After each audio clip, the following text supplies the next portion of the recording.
Bien, mis hermanos, pues quiero presentarles esta entrevista que me hicieron recientemente en una radio de Miami.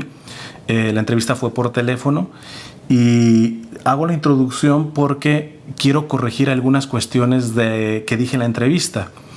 Curiosamente, después de la entrevista, al día siguiente, pude tener acceso a algunos audios de un obispo que yo admiro mucho, brasileño, don Enrique, un santo de Dios.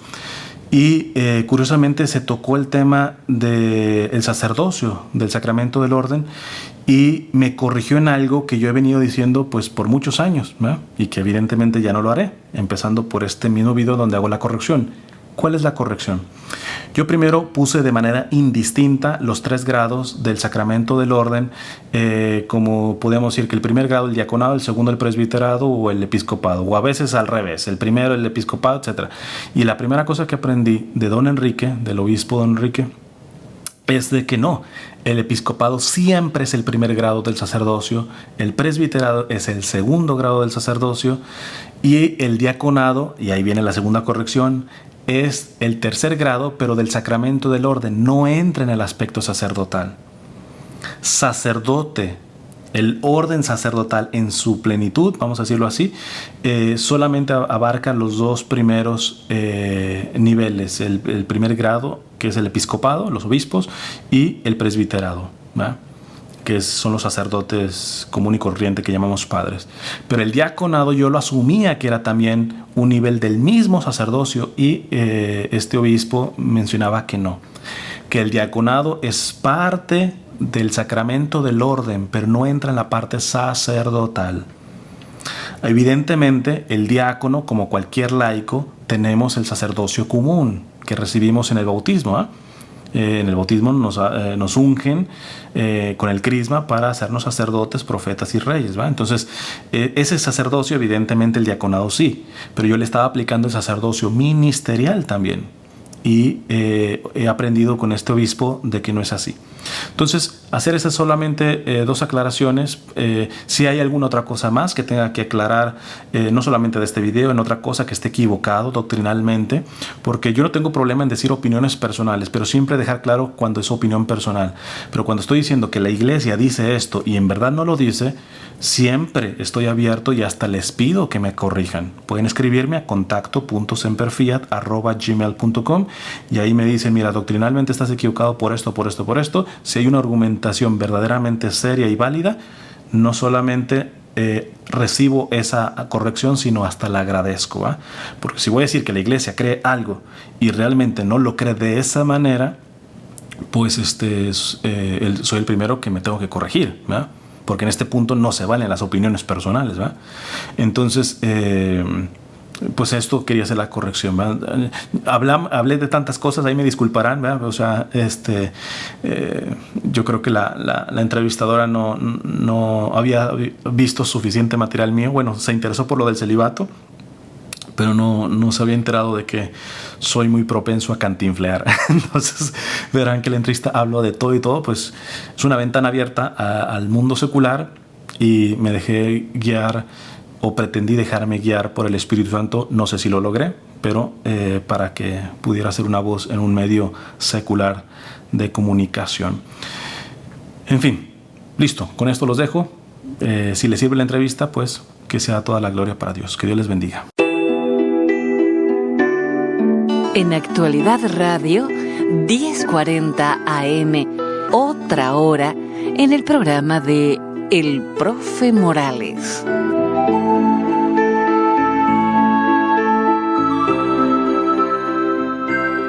Desandando una hora más en esta madrugada y no nos quedamos en Miami. Vamos a viajar, pero esta vez en Estados Unidos. Nos vamos para la costa oeste. Nos vamos para Los Ángeles y estamos en comunicación con Cristian Huerta, que es un misionero laico católico. Muy buenas madrugadas, Cristian. Buenas madrugadas a todos ustedes y a sus radioescuchas. Muchas gracias por atendernos. Me interesó ver una página suya que se llama Semper Fiat. creo que es algo así como siempre fiel, ¿no? Del latín al español, ¿o estoy equivocada? No, es siempre fiat. Fiat significa hágase. Entonces, la palabra fiat, a lo menos bíblicamente, se maneja mucho con los términos de hacer la voluntad de Dios. Por ejemplo, la Virgen le dijo al ángel cuando se le anunció Cenchira Domini fiat mihi secundum verbum tuum, que es aquí la esclava del Señor, hágase en mí según tu palabra. Y así en el Padre Nuestro lo decimos, fiat voluntas tua sicut in cielo et in terra, que es hágase tu voluntad en la tierra como en el cielo. Entonces, la palabra fiat en la Iglesia Católica siempre tiene la connotación de hacer la voluntad de Dios. Entonces, semper fiat pasa a ser que siempre se haga la voluntad de Dios. Aun cuando es estrictamente, literalmente lo que significa es siempre hágase. Pero, ¿hágase qué? Hágase siempre la voluntad de Dios. Es básicamente el significado. Fantástico. Eso no me había quedado claro. Del latín directo es otra cosa. Usted tiene una página que se llama así, semperfiat.com. ¿Qué fue lo que hizo que usted volcara toda su fe en una página, en conferencias, en entrevistas? ¿Qué lo motivó? Primeramente, la página tendrá que aproximadamente unos 6, 7 años más o menos. Entonces es técnicamente reciente en cuanto a que yo vengo evangelizando y soy misionero, vengo evangelizando desde los 15 años y ahora tengo 36. Toda su vida. La mayor, exacto. Entonces la página viene a ser una iniciativa más entre varias iniciativas que ya tengo desde toda la vida, pero es básicamente el hecho de que la comunicación cada vez más está usando la herramienta Internet. Entonces es ahí donde procede el aspecto de la página y también la evangelización que hago en redes sociales. Entonces es una vía bastante accesible para cierto grupo de personas que inclusive ya cada vez se distancian más quizá de los medios de comunicación convencionales y entran más al aspecto de las redes sociales, Internet, todo esto. Entonces es como una opción, ¿no? Claro. Me estaba haciendo recordar el profe Morales algo que él repite muchas veces a lo largo de los programas. Si 2 o más se unen en mi nombre, allí estoy yo. Entonces, en este momento, como siempre, la presencia de Él está con nosotros. Este no es un programa específicamente de religión, sino que en 6 horas se habla de política, de astronomía, de literatura, pero Dios siempre está con nosotros. Así que es muy importante, bueno, para mí como católica, poder hablar con usted en un momento en que está un poco golpeada la religión, no la fe, porque los que tenemos fe no hay golpe que nos hagan cambiar, pero sí hay muchas cosas que necesitan que los que creemos hablemos un poco más. Por eso es el contacto con usted, para que nos hable un poquito de cómo seguir en estos tiempos tan difíciles. Sí, pues básicamente la Iglesia, prácticamente en su propio nacimiento, cuando Jesús primero la funda en Pedro, cuando le dice: Simón, tú eres Pedro y sobre esta piedra edificaré mi Iglesia, curiosamente dice: y las fuerzas del infierno, o las puertas del infierno, o el poder del infierno, hay diferentes traducciones, no prevalecerán sobre ella. Esto evidentemente significa de que Él siempre sostendrá a la Iglesia, pero eso evidentemente también deja saber que siempre las fuerzas del infierno estarán en contra de la Iglesia.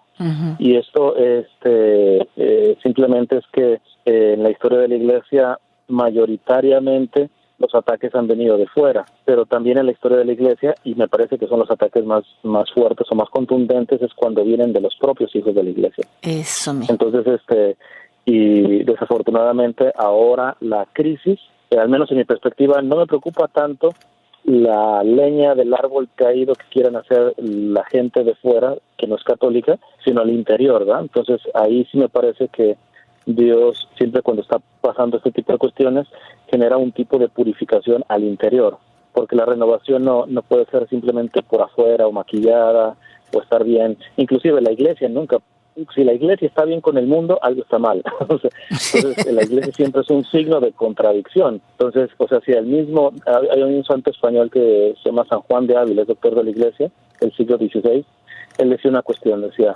si el Señor regresó al cielo herido y llagado, él que es perfecto, él que no pecó, él que no tiene cola que le pisen, entonces si el Señor regresó al cielo herido y llagado, vamos a ir los siervos vestidos y bañados. Entonces, si al mismo Señor, que es perfecto, la segunda persona de la Trinidad, fue crucificado, fue calumniado, fue escupido, etcétera, ¿qué nos será para nosotros que mínimo tenemos cola que nos pisen, ¿no? Entonces, en este sentido, yo no me alarmo tanto de la crisis, sino que seamos verdaderamente dóciles para que nos dejemos purificar, porque es muy bueno, o sea, esto parecería contradictorio, por ejemplo, en el caso de los abusos, a mí me encanta que salga todo esto, o que falta de algunos miembros de la iglesia, me encanta, ¿por qué? Porque de esta manera, haciendo una analogía a nivel físico, estamos sacando la pus, que si no se saca, se pudre por dentro y es peor, ¿verdad? Entonces, evidentemente al salir, pues es doloroso, evidentemente algunos pueden escandalizarse, pero siempre al final una purificación, por muy dolorosa que sea, vale la pena. Entonces en ese sentido yo estoy tranquilo. Evidentemente tenemos que hacer un ejercicio de autocrítica a nivel individual. Decía Madre Teresa de Calcuta cuando se le acercó un periodista, le dijeron, ¿usted qué cambiaría de la iglesia? Y ella diría, la cosa que cambiaría de la iglesia sería a mí misma. Pues empiezo por mí. Entonces, porque es muy fácil leerle la cartilla de los mandamientos o de cualquier otra cosa a otros, sin empezar por un ejercicio de yo soy católico, yo soy iglesia, por lo tanto yo tengo que revisar si la pus no viene inclusive por mi propia vida. Entonces, si yo no estoy cooperando precisamente a este momento de crisis, ¿no? Es más o menos a grandes rasgos mi percepción. Sí, claro, porque yo también le tengo un poco de miedo, no sé si miedo es la palabra. El que no es católico o el que no tiene fe en general, nunca lo va a hacer y yo no lo voy a tratar de convencer porque no va a poder, sigue en la suya, sino que lo más peligroso es cuando desde dentro de gente que quizá nos tendría que guiar, son los que nos hacen ver que no están teniendo fe o están dando una idea equivocada de lo que es la religión. Eso sí, claro, es peligroso. No, desde luego. Ahora, aquí hay una cuestión. Por ejemplo, el mundo se puede escandalizar. Primero, yo no justifico lo injustificable. Por ejemplo, en el caso, por sacar una de las cuestiones, lo de los abusos. Uh-huh. Un solo sacerdote abusador es demasiado para la iglesia, sí, uno solo, sí, porque no tendría que haber ninguno. Entonces, pero evidentemente después se juegan con el aspecto mediático y si a una persona hoy se le dice, dime qué se te viene a la mente cuando digo abusador de niños, van a decir sacerdote. Ahora, ¿eso representa la realidad? No es cierto. No. Porque es mínimo, de la población de sacerdotes es mínima la cantidad de sacerdotes que han sido abusados. Ahora, si los comparamos con otros grupos, por ejemplo, al menos en Latinoamérica, más del 50% de los abusos sexuales para niños se dan dentro de la propia casa. Sí. Entonces, es decir, también una cuestión es reconocer la basura que hay dentro, pero bien proporcionada, porque aquí hay una agenda marrullera, interesada, que tiene su interés de estereotipar el sacerdocio precisamente en eso. ¿Por qué? Esto inclusive lo decía ya Benedicto XVI, en su pontificado él decía que el mundo le interesa que el concepto del sacerdote esté ensuciado porque los buenos sacerdotes siempre le recriminan en la cara al mundo lo que está haciendo mal. Uh-huh. Entonces le interesa que la única figura moral que por miles de años, o al menos en la iglesia mínimo por 2000 años, siempre le han sacado a la cara al mundo sus hipocresías, su mentira, su rebeldía en contra de la voluntad de Dios, ha comenzado por el mismo sacerdote. O O sea, la cantidad de mártires que tenemos simplemente sacerdotes, yo soy mexicano, y todavía en el siglo pasado, en México se desató una persecución por parte del gobierno. Y fue, o sea, yo ahora estoy misionero acá en Los Ángeles, pero en mi estadía en México, los libros de texto, o sea, que da el gobierno, el Estado, lo de historia, ni siquiera mencionaba esa etapa, que fueron de años de persecución por parte del gobierno contra la Iglesia Católica, y sangrientísima. O sea, los martirios eran terribles, desde colgar a un sacerdote, desde cortarle las plantas de los pies y ponerlo a caminar en sal, y lo que gritaban esos sacerdotes valientes era: vivo Cristo Rey. Uh-huh. Y defendían a los más pobres. Entonces, al mundo no le interesa que salgan los ejemplos de los buenos sacerdotes, porque dejan en ridículo el tipo de vida que están viviendo. Y ahí es donde yo digo que parte la hipocresía, porque si revisamos, por ejemplo, los abusadores, sacerdotes abusadores que han tenido un expediente acá en Estados Unidos, vamos a encontrar ciertos perfiles que no le conviene a la gente sacarlo, y que previamente critica a la Iglesia por ir en contra de esas cosas. Por ejemplo, la pornografía. La inmensa mayoría de los sacerdotes abusadores usaron pornografía, ya sea para consumo de ellos o para generar culpabilidad en las víctimas. Ahora, la pornografía es legal.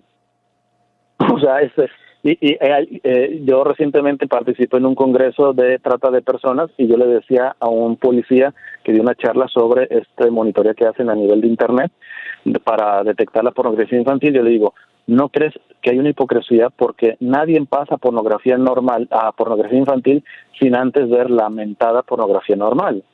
Claro. Y la pornografía normal es legal. Y los abusadores, hay una relación de arriba del 90% en relación a la pornografía.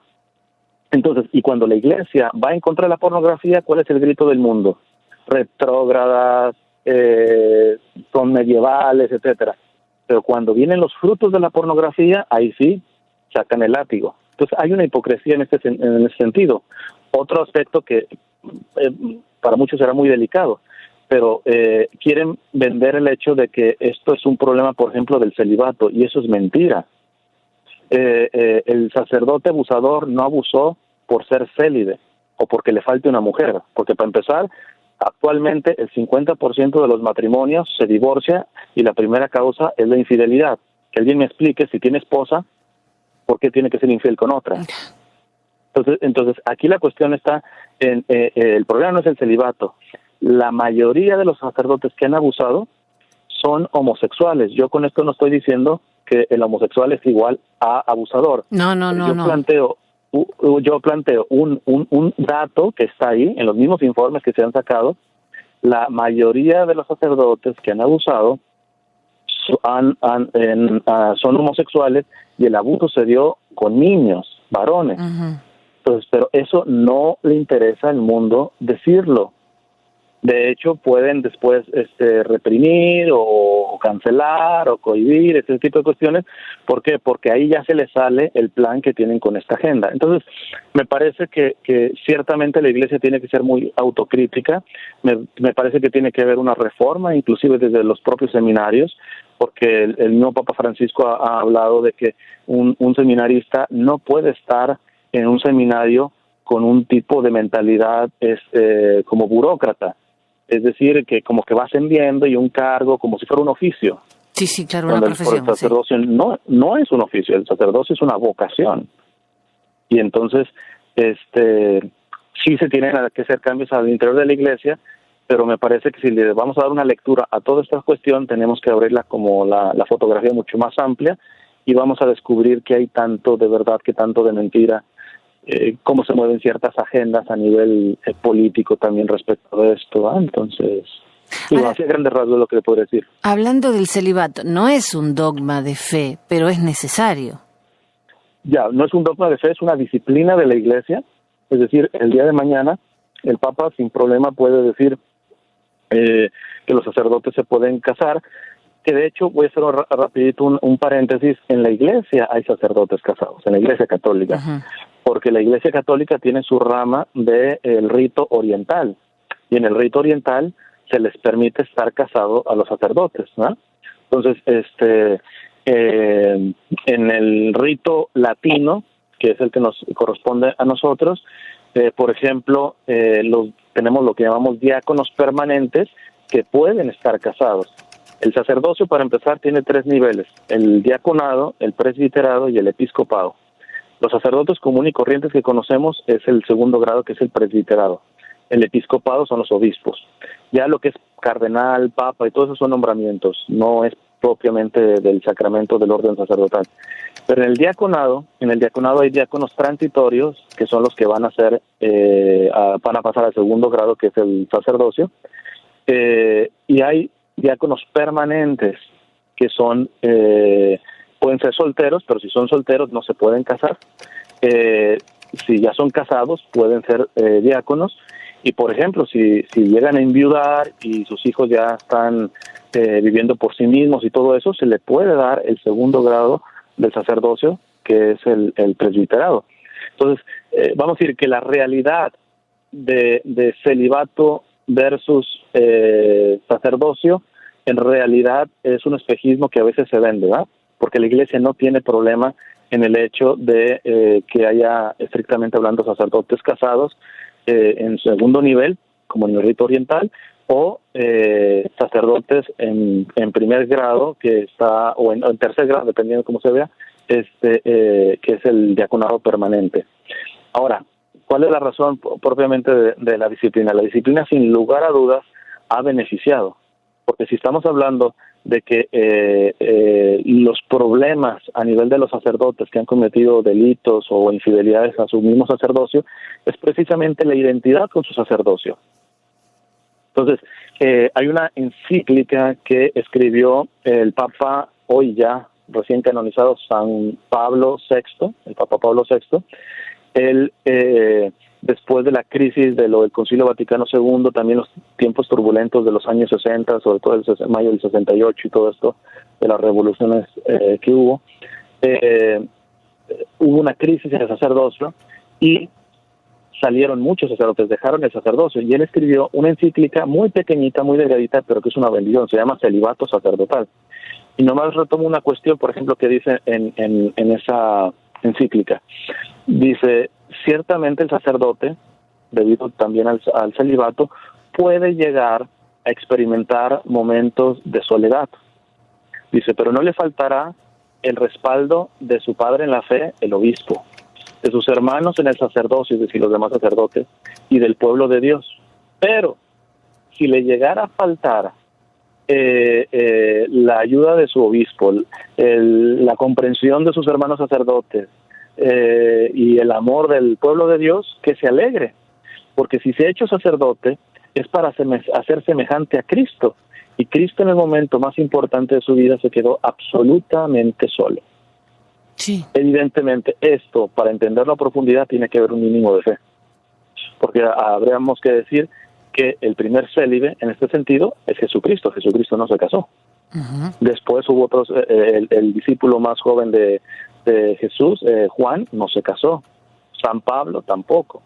Entonces, hay rasgos de una vida célibe desde los primeros comienzos de la Iglesia, que anteriormente, al principio de la Iglesia, pues sí, los sacerdotes también se casaban y todo esto, claro, pero la Iglesia, hay una frase que siempre se maneja dentro de la Iglesia, se llama Ecclesia sempre reformanda, la Iglesia siempre se está reformando. ¿Por qué? Porque en lo esencial no puede cambiar, ni siquiera el Papa tiene derecho a cambiar lo que esencialmente Dios ha puesto en la Iglesia, pero tiene que entender los tiempos en donde va a aplicar esas verdades que son inmutables. Entonces, me recuerdo recientemente, hace algunos años, en un noticiario que escuché, la Iglesia, decía el titular, la Iglesia agrega más pecados a la lista. Pues a ver de cuáles pecados más pecados. Y estaba hablando de hackear, esto de que se hace dentro de las computadoras, robar información, el hackeo. Entonces, evidentemente es terrible ese titular, porque la Iglesia no está agregando otro pecado. Hackear se llama robar. Simplemente. Robar siempre pecado. Siempre. Entonces, ahora, el hecho del discernimiento de la Iglesia significa, evidentemente, en la primera Iglesia primitiva no se podía hackear por obvias razones, ¿verdad? Entonces no se podía hablar de que hackear es pecado, porque evidentemente pues ni computadora sabía. Entonces en esa parte la Iglesia siempre ha tenido que trabajar y aplicar estas verdades que no cambian al contexto cultural, social, etcétera. Entonces, y en este sentido, si me pregunta a mí, no estamos para que el Papa vaya a quitar el celibato, porque muy al contrario, lo que necesitamos son sacerdotes verdaderamente enamorados de su vocación, y en este sentido el celibato es una de las herramientas más preciosas y hermosas para que el sacerdote experimente precisamente esa intimidad con su propio sacerdocio, ¿eh?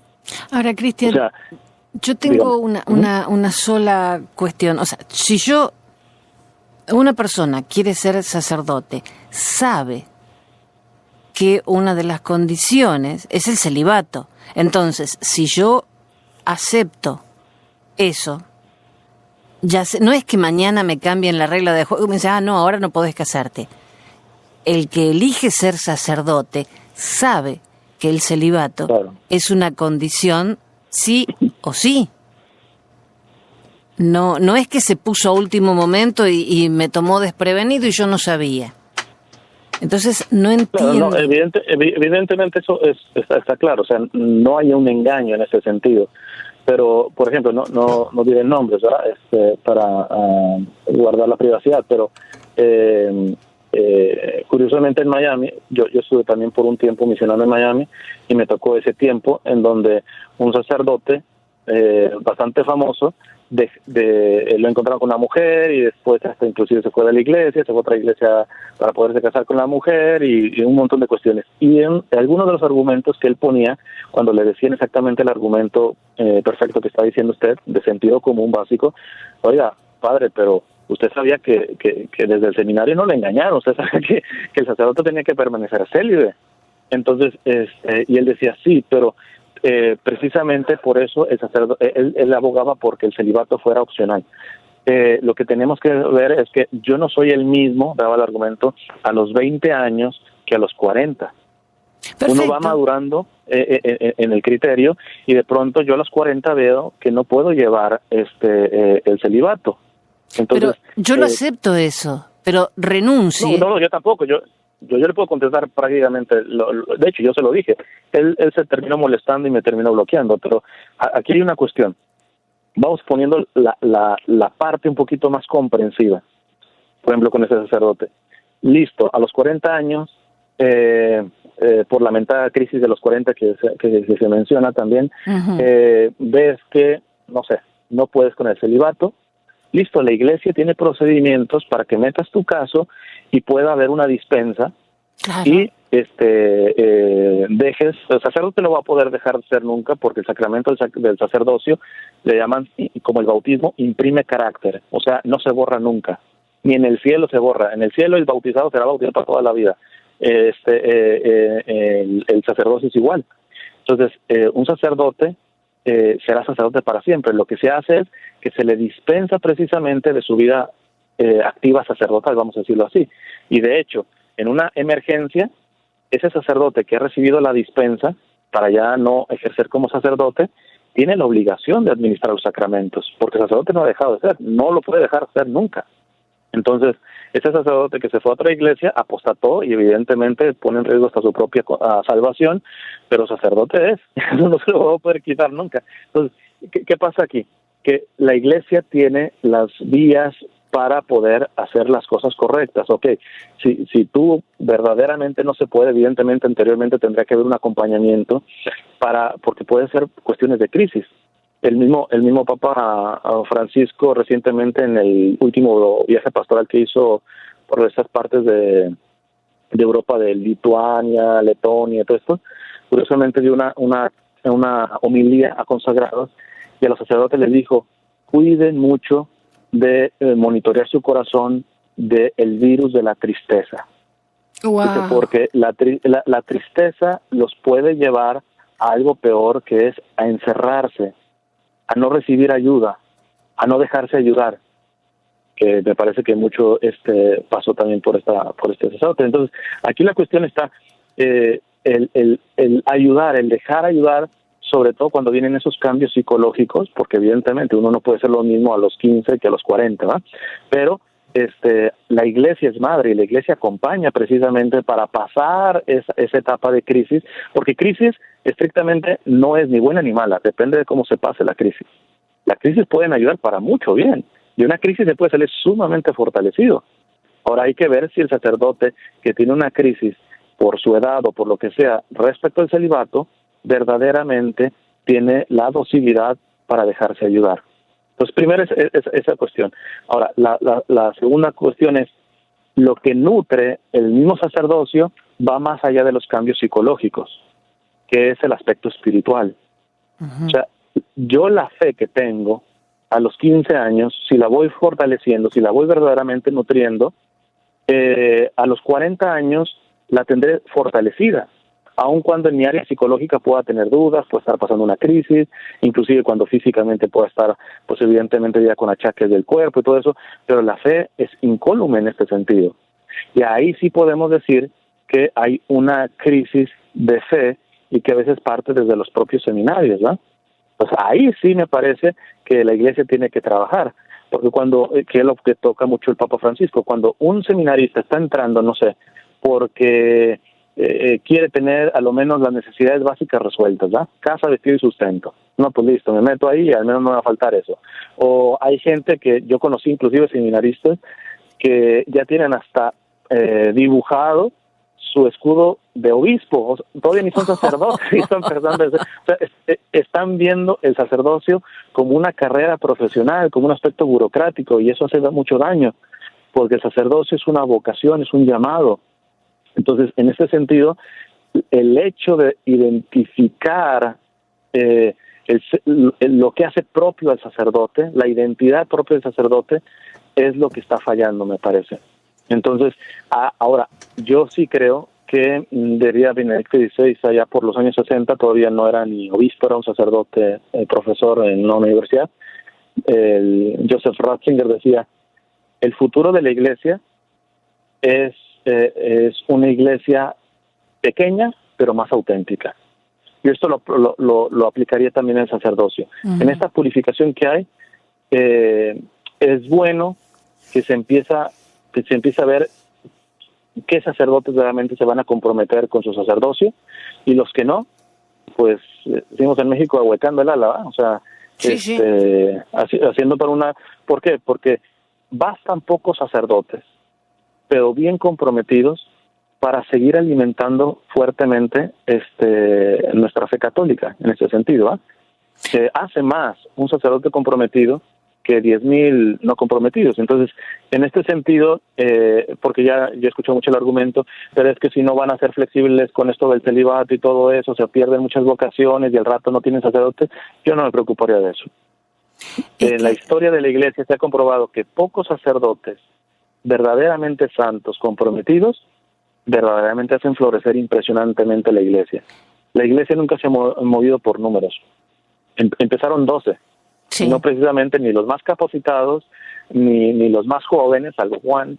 Pedro no era joven. 12, no, todos en realidad ya tenían su edad, salvo Juan. Entonces, el Señor empezó con 12, nada más con 12.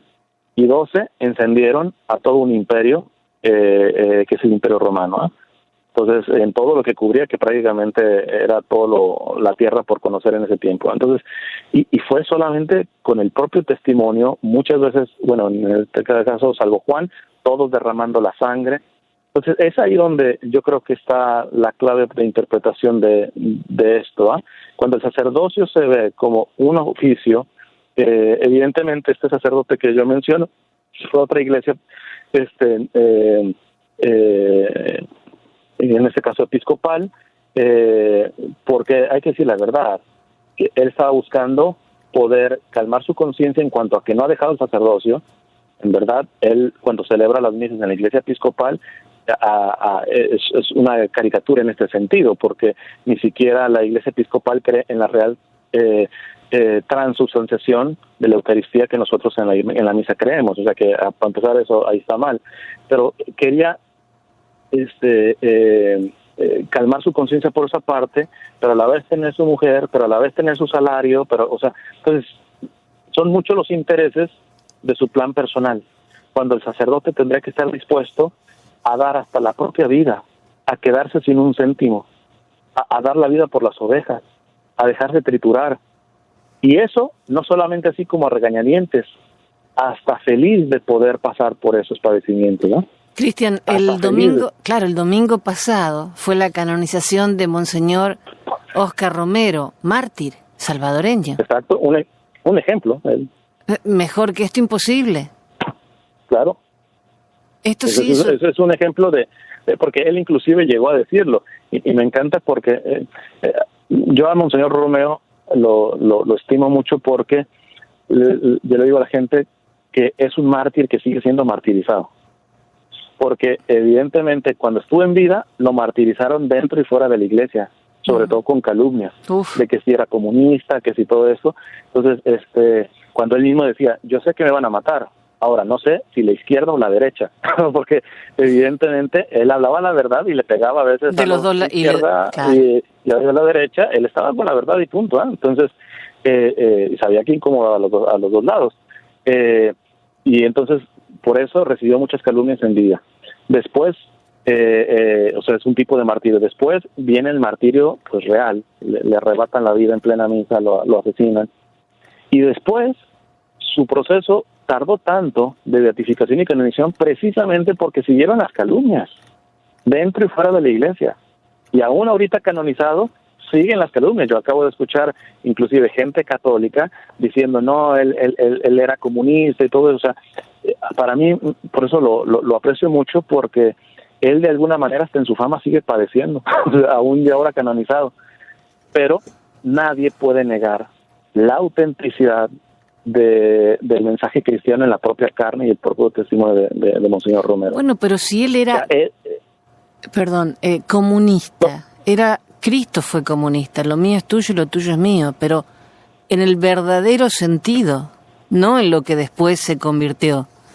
El problema siempre ha habido, la Iglesia tiene lo que se llama doctrina social de la Iglesia. Entonces, la doctrina social de la Iglesia, desafortunadamente, y tengo que decirlo con mucha vergüenza, incluyendo muchos sacerdotes, la desconocen a profundidad. Entonces, uno no puede hablar de lo que no conoce. Entonces, uno encuentra ciertos principios en donde, voy a poner un ejemplo de la política que estamos viendo concretamente. El aspecto de la inmigración.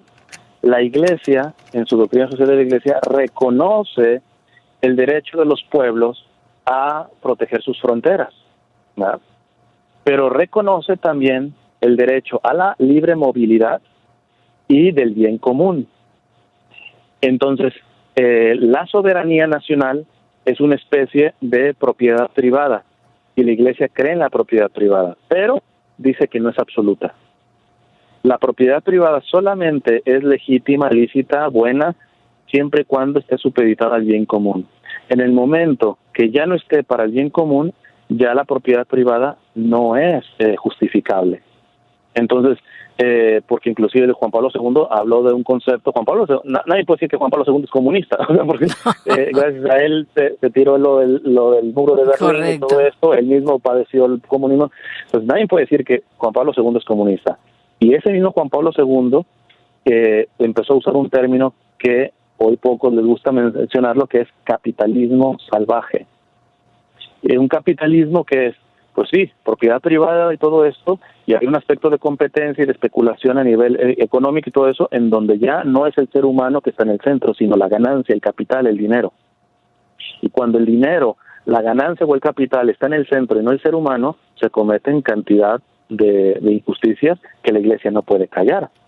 Entonces, de hecho, eso es frase de Monseñor Romero, decía, la Iglesia tiene que defender los derechos de Dios.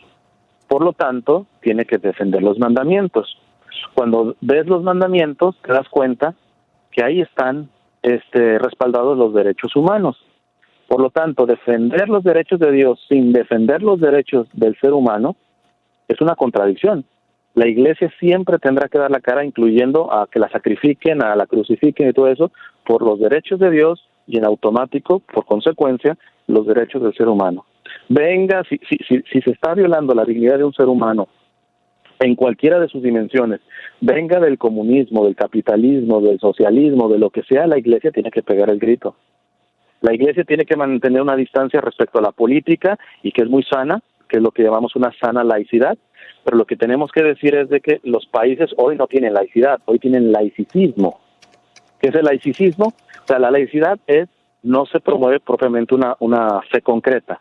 El laicismo es ir en contra precisamente de la base religiosa, y en este caso, evidentemente, si la mayoría es católica, de algún pueblo o cristiana, se va en contra de ella, y entonces se empiezan a fomentar ciertas leyes que la Iglesia no está a favor, pero no está a favor porque no sea una cuestión que la diga la Biblia, sino porque proceden del mismo derecho natural.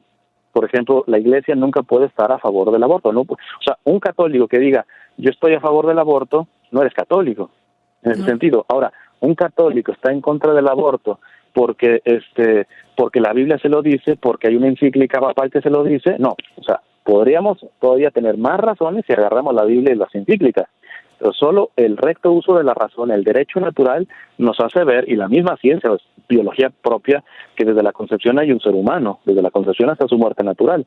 O sea, hay la evidencia, y que no necesito ser religioso para eso. O sea, la Iglesia católica, y en ese sentido sí tenemos que decir que es diferente con las denominaciones protestantes, porque las dimensiones protestantes generalmente tienen un aspecto de fundamentalismo, que es la sola fe, la sola Biblia, cuando la Iglesia católica es siempre madura en ese sentido.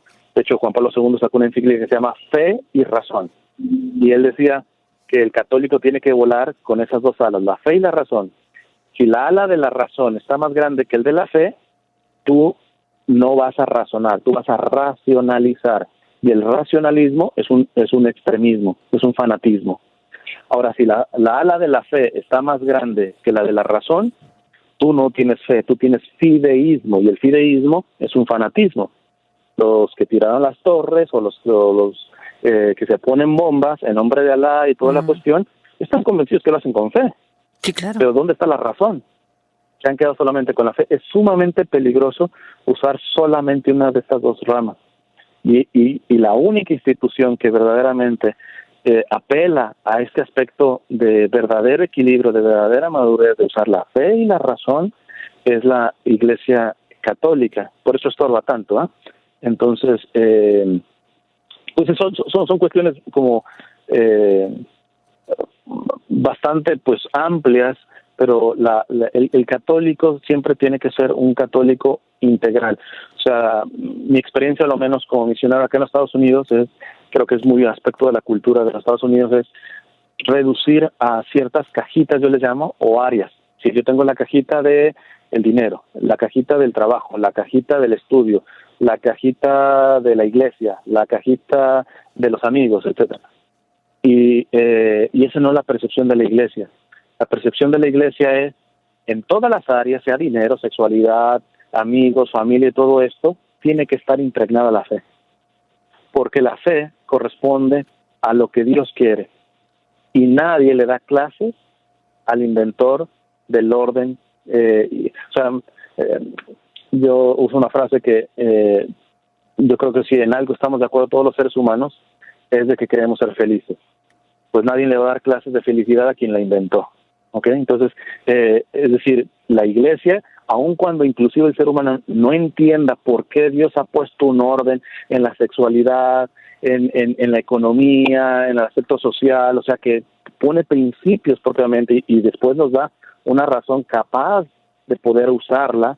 Dios no es un Dios doctrinista o proselitista. Dios respeta por eso los procesos. La Iglesia Católica, estrictamente hablando, no hace proselitismo. Oficialmente no cree en el proselitismo, cree en la evangelización. El proselitismo es, yo deja ver cómo pesco a para llevarlo a mi iglesia, que eso lo hacen ciertamente muchas denominaciones protestantes. La Iglesia Católica no. Decía Benedicto XVI que el anuncio del evangelio es por atracción. Yo te comparto mi fe sin imponértela. Yo doy testimonio de mi fe con mi propia vida, y cuando tú entras en contacto con con la predicación propiamente de mi fe y sobre todo respaldada por mi testimonio, ahí Dios puede ver que te dé el regalo de la fe, porque la fe siempre es un don, es un regalo, ¿eh? Entonces, y Dios ve bien, y ahí se puede dar conversiones, pero no es una cuestión de que la iglesia quiera dominar, no es una cuestión que la iglesia quiera imponer, más bien la que quiere dominar e imponer son las agendas laicistas concretamente, ¿no? Porque ahí sí, pues con la ideología de género, aborto, todo este tipo de cuestiones, hay que ir nada más a la raíz. Yo generalmente cuando hay controversias de ese tipo, yo siempre me gusta ir a la raíz. Yo le digo, por ejemplo, que no sé, que las parejas homosexuales puedan adoptar. Ellos tienen el derecho. Digo, a ver, vamos, antes de debatir sobre esto, ¿qué es un derecho? ¿Cuál es la base de un derecho? Porque ahorita todo el mundo se inventa derechos y mientras la mayoría diga que sí, pues dale, ese es un derecho. No, espérate, para que haya un derecho tiene que haber unas ciertas condiciones. Y, por ejemplo, nomás por resolver este caso que yo menciono, te das cuenta que en el caso de la adopción no es derecho ni de homosexuales ni de heterosexuales. El derecho es del niño a recuperar lo que perdió. ¿Qué perdió? Un padre y una madre. Uh-huh. Entonces, son cuestiones básicas y son cuestiones de sentido común, son cuestiones de ir a la raíz, ¿no? Y esa es la parte que yo creo que es la que tenemos que trabajar, porque muchas veces me parece que sí, como católicos tenemos, pues, operamos a este tipo de difamación, a calumnias, es porque no rescatamos, y sobre todo en el ambiente más secular, en el ambiente no religioso, los principios que Dios ha puesto, que evidentemente está en la Biblia, que evidentemente está en el catecismo, que evidentemente está en las encíclicas, pero que se pueden explicar sin Biblia, sin catecismo y sin encíclicas, porque solamente es el recto uso de la razón y nos da para llegar a una base entendible. Claro, evidentemente hay otras cuestiones que sí necesitan la parte de la revelación, pero lo básico para llevar un orden a nivel social, político, familiar y todo eso Dios nos lo ha entregado. O sea, la rebelión en este tiempo pareciera que sea una rebelión contra Dios y la religión, y no. Está siendo una rebelión contra lo más básico, la razón, la propia naturaleza, el sentido común. O sea, que una persona ya a lo blanco le diga negro y a lo negro blanco, es que no es porque la Biblia te dice que estás equivocado, es que usa tu sentido común, usa tu razón, ordena, haz un recto uso de tu razón y tú tienes la respuesta ahí. Entonces ya ahí uno se da cuenta que el problema lo tenemos como más de raíz, ¿eh? O sea, cualquier tipo de delito, por ejemplo, cualquier tipo de vicio, sería muy superficial quedarnos en el vicio en sí mismo. ¿Por qué se está drogando? Y cuando uno va a la raíz, posiblemente está roto interiormente, ¿verdad? Por la falta de su padre, claro, por la falta de su madre, etcétera. O sea, no estamos acostumbrados, y la educación se ha olvidado de eso. Ya son muy pocas escuelas que dan, por ejemplo, la educación clásica, que precisamente ayudaba a que la persona aprendiera a pensar. Hoy generalmente la educación es de meter información de los casos y todo, aprenderse cosas y todo esto, pero ¿quién enseña a la persona a saber pensar por sí sola, a tener criterio, a decirle, a ver, te junto 1, 2, 3, 4 y A, B, C, dime la relación que hay en este tipo de cuestiones? Ese trabajo no se está haciendo. Enseñar a pensar desde chico. Exacto, yo les digo, por ejemplo, tú llevas a tus niños al cine, listo, lo vas a llevar a una película, inclusive que pudiera tener algunas cuestiones no convenientes, pero si tú llevas a tus niños y después tú los sientas y hablas de la película y les ayudas a crear su criterio, que no lo estoy diciendo en un sentido subjetivista, o sea, que cada quien se haga su opinión, no, a ayudarlos a encontrar la verdad de las cosas, eso es mucho mejor. O sea, la educación, cuando no es impositiva, sino que promociona el libre arbitrio, el libre uso recto de la razón, la creatividad propia, etcétera, yo creo que eso da mucho más fruto que si simplemente se da, aunque sea información muy santa y buena, pero pues hay que se la aprende y todo eso. Por eso tenemos una inmensa cantidad de católicos que en realidad lo son simplemente de nombre, ¿no? Porque Sí, porque los bautizaron de chiquito y listo. Exacto, ha ido a la primera comunión, listo, y después no se para hasta su boda, o hasta su confirmación, y después no se para hasta su boda, etcétera. Pero la pregunta es, a ver, explícame tú cómo, con coherencia, vives tu fe a la hora de ir conduciendo, a la hora de ir manejando tu empresa, a la hora de hablarle con tu esposa, a la hora de manejar con tus hijos, a la hora de cómo usas tu dinero, de tu sexualidad, etcétera. Aquello, de hecho, ese es el pecado de siempre, el primero.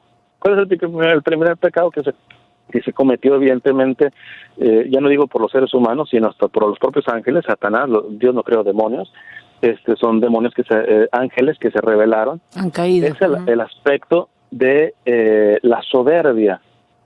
Cuando cae con Adán y Eva, el mensaje que dice ahí el Génesis propiamente es que les apeteció ser dioses.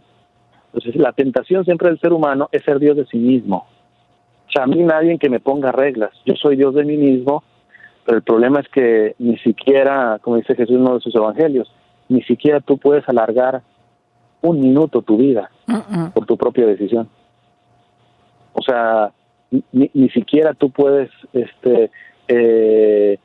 poseer tu pasado, ni tu futuro, y en ciertas ocasiones hasta ni tu presente. O sea, es hasta risible ver cómo el ser humano se ha convertido Dios de sí mismo cuando somos tan frágiles, tan limitados, y vernos con esa soberbia. Entonces, hoy se hizo viral lo del libro que dejó el científico Stephen, sobre que no existe Dios y todo ese tipo de cuestiones. Aquí la cuestión está en que la reacción que yo veo a las notas, que a veces hasta gente de prominente, es de un infantilismo que da pena. O sea, que da pena porque atrás de la alegría de ese libro que escribió, que Dios no existe, no les interesan las razones. Posiblemente ni entienden ni de astrofísica, ni de química, ni de todas las cuestiones que pudiera estar hablando Stephen, sino que necesitan pretextos para seguir siendo dioses de sí mismos. Eso lo decía San Agustín en los primeros siglos, decía, solamente Dios no existe para aquel que le conviene que no exista.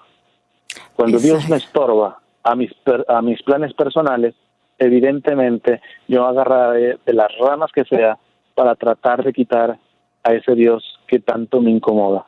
Cuando en verdad, si uno se abre a ese Dios, a ese orden de Dios, aun cuando no lo entienda, aun cuando sea difícil, aun cuando genere, como dice Jesús, ir caminando por el camino estrecho y no por el amplio que lleva a la perdición, llega verdaderamente una satisfacción. Decía Madre Teresa de Calcuta, cuando uno aprende a amar como Cristo, que es aprender hasta que duela, se da una paradoja. Cuando uno ama hasta que duele, ya no queda más dolor, solamente queda más amor.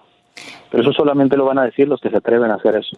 No, usted recién mencionaba a Stephen Hawking, y Einstein dijo algo muy cortito y muy grande: Dios no juega los dados.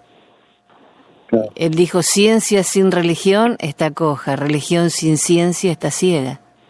Las dos cosas, claro. Pero si Dios no juega los dados, obviamente es una declaración legítima sobre que Dios, él creía en un Dios que existe. Claro. Sí, después se han dado que es un Dios meramente abstracto, no es un Dios cercano, etcétera. Ya es ganancia tener eso. Para mí uno de los mejores ejemplos es, hay una santa en la Iglesia Católica que se llama Santa Teresa Benedicta de la Cruz, o mejor conocida como Edith Stein. Edith Stein, ella fue de una familia de raza judía, alemana, y en su adolescencia empezó a dudar de su fe, Después empezó a estudiar filosofía y una de las mujeres impresionante para su época, que no tenían tanta apertura para el estudio las mujeres. Ella llegó a llegar a cátedras impresionantes, y llegó un ateísmo, pero un ateísmo, yo digo, de esos ateos sí me interesa que existan, porque no son los ateos que les interesa ser ateos porque no quieren una iglesia o una fe que les esté recriminando o poniendo enfrente pues su vida de pecado, ¿no? Sino son ateos que verdaderamente son honestos consigo mismos y buscan la verdad. De hecho, ella decía que su determinada determinación era buscar la verdad. Y siendo atea, cuando llegó la Segunda Guerra Mundial, ella se fue a lugares sumamente peligrosos a asistir con la Cruz Roja, con un montón de riesgos, siendo atea, que seguramente muchos católicos de su tiempo no lo han hecho. No lo hicieron. Entonces, y esta era atea, ¿verdad? Así me quedo con los ateos. Entonces, pero esta sí era verdadera atea, ¿verdad? Entonces, y con su búsqueda tornó frutos. Ya un amigo después, cuando está muriendo, que era católico, y ella accede a un libro de la fundadora de las Carmelitas Descalzas, Santa Teresa de Ávila, una santa española, y empieza ya un proceso de conversión, se hace católica, evidentemente sufre mucho por el rechazo de su familia. No solamente se hace católica, se hace religiosa y de clausura, carmelita descalza, y bueno, por ser de raza judía, Hitler la saca y la mata en la cámara de gas. Pero lo que dejó escrito esta mujer, no solamente ya después de su conversión, sino previo a su conversión, la parte filosófica, hablamos de una atea con un ateísmo sano en ese sentido. Ella no era diosa de sí misma, aun cuando no tenía el regalo de la fe. El problema es que si volteamos a ver a aquellos que le hacen de alguna manera una batalla a Dios en conceptos o en la práctica y todo ese tipo de cuestiones, no veo yo en ellos un ejemplo como Edith Stein, ¿verdad? Entonces, volvemos nuevamente al aspecto de la actitud, porque Stephen Hawking y cualquier científico, lo que sea, podrá ser muy inteligente, superdotado a nivel intelectual, pero el ser humano no solamente es intelecto. Muchos de esos científicos pueden ser excelentes en hacer ecuaciones súper complicadas, pero no tienen el poder de poder dominar su propia sexualidad. Y andan con una, andan con otra y con 3 o 4. Y podrán ser muy inteligentes. En cambio, puede haber una persona que quizá no sepa ni leer ni escribir, pero tenga la virtud de la templanza, el dominio sobre sus propias pasiones. Claro. Y si balanceamos, sí. Evidentemente la elección es los simple. Virtuosos nunca van a tener la cobertura que tienen evidentemente los que más conocen, vamos a decirlo así.